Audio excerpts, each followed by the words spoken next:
సమ్మక్క సారలమ్మ జాతర తుది ఘట్టానికి చేరుకుంది. వనం వీడి జనం మధ్యకు వచ్చిన వనదేవతలు 3 రోజుల పాటు భక్తులు పూజలు అందుకున్నారు. తిరిగి రాత్రి వన ప్రవేశంతో మహాజాతర పరిసమాప్తం కానుంది. ఇక మేడారం జనసంద్రంగానే ఉంది. గద్దెల వద్ద నిర్విరాంగా దర్శనాలు కొనసాగుతూనే ఉన్నాయి. తాజా పరిస్థితిని మా ప్రతినిధి మనకేశ్వర్ ప్రత్యక్ష ప్రసారంలో అందిస్తారు. వెంకటేష్, మేడారం జాతరలో భక్తుల తాకిడి ఏమాత్రం తగ్గలేదు. 4 రోజుల జాతర ఇవాళ చివరి ఘట్టానికి చేరుకుంది. సాయంత్రం కల్లా వనదేవతలు వన ప్రవేశం చేసేటతో ఈ జాతర పరిపూర్ణమవుతుంది. అంటే 27వ తేదీ నాడు వీడుకోలు, ఈరోజు 27వ తేదీ నాడు వేడుకోలు, ఈరోజు వీడుకోలు అనే దాని కాలం మధ్య ఈ 4 రోజుల జాతరగా ఉన్నది.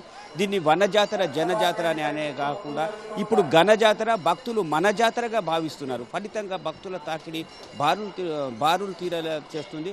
పైగా ఈ ఏడాది కొత్తగా ఆలయ పునర్నిర్మాణం జరుగుతుంటే భక్తులు ఒక క్యూరియాసిటీ, ఆతృత కూడా కనిపించి చూడాలని చెప్పి ఇక్కడ బాగా ఏర్పాట్లు చేసిన ఆలయ పునర్నిర్మాణం బాగానే జరిగినప్పటికీ భక్తులకు సంబంధించిన ఏర్పాట్లు చేయడంలో మాత్రం అధికారుల మధ్య సమన్వయం లోపించింది. ఇప్పటికి కూడా 4 రోజుల నుంచి కూడా నిన్నటి నుంచి అయితే మరీ ఎక్కువైంది సమన్వయ లోపం.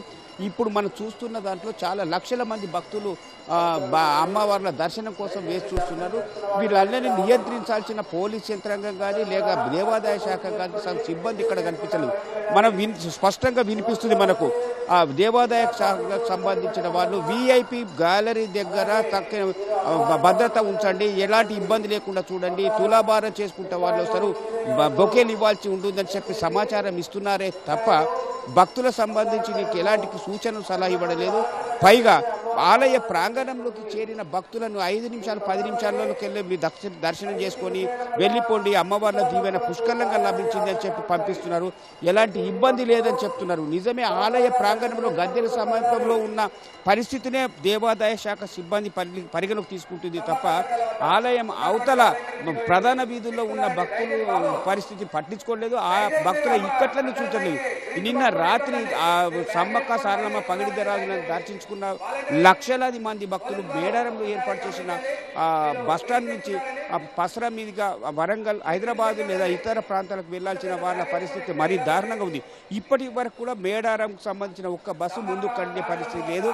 పసరా తాడువాయి మధ్య పూర్తిగా ట్రాఫిక్ జామ్ అయి ఉంది. దానికోసం ఇప్పుడు తాజా కొంత పసరా చించల మీదుగా కొంచెం దారి మళ్లించే ప్రయత్నం జరుగుతుంది తప్ప శాశ్వత అంటే ఇప్పటికి ఇబ్బంది సమస్య పరిష్కారం అయ్యేలా కనిపించట్లేదు. ఫలితంగా రాత్రి నుంచి ఈ బస్టాండ్లో వేచి ఉన్న పిల్లలు, మహిళలు, వృద్ధులు లాంటి వాళ్ళు తీవ్ర ఇబ్బందులు పడాల్సి వస్తుంది.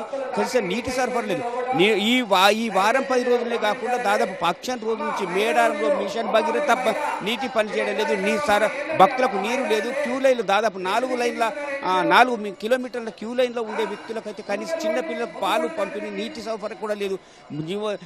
గంటలు దాదాపు 6 నుంచి 7 గంటల సమయం పడుతున్నప్పుడు యూరినల్ పోడాల్సిన కొంత షుగర్ పేషెంట్లు, అనారోగ్య సమస్యలతో ఉన్నది తొక్కిసలేట జరుగుతున్నాయి. ఇప్పుడు మొత్తం ఈ ఆలయ చుట్టూ ఉన్న 7 ద్వారాలను చూసుకుంటే ఒక్క ఆలయం ఎక్కడికక్కడ అష్టదిగ్బంధనం చేసే పరిస్థితి ఉంది. కొత్త అధికారుల మధ్య సమన్వయం లోపం ఉంటుంటే ఈ ఇబ్బంది తలెత్తది కాదు.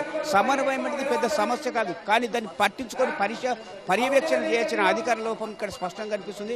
గతానికంటే భిన్నంగా ఈ సమస్య పునరావృతం కావడం కొంత భక్తుల్ని తీవ్ర ఇక్కట్లకు గురి చేస్తుంది.